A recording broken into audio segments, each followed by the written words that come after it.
झूम नाचव पंथी जय सतनाम बोलवरे।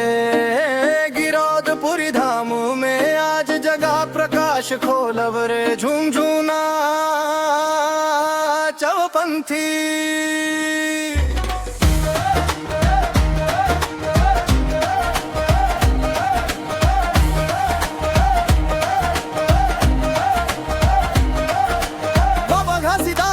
के चरण मामा था टेकवरे।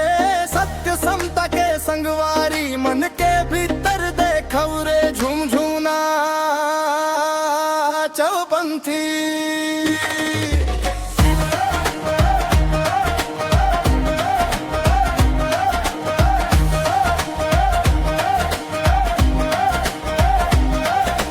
बजत हरे ढोलक मंजीरा पंथी गाथा गावत रे।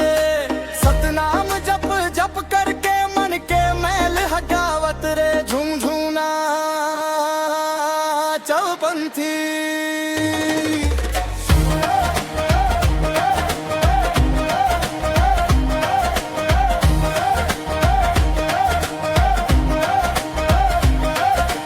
भजा सतनाम के ओढ़व गालेव भक्ति के गान रे।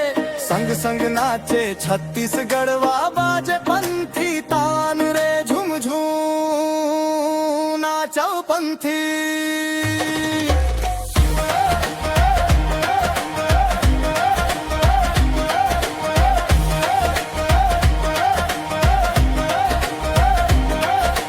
गिरौदपुरी की महिमा अमर कथा सुनावत रे।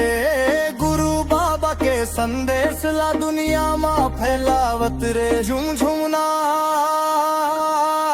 पंथी।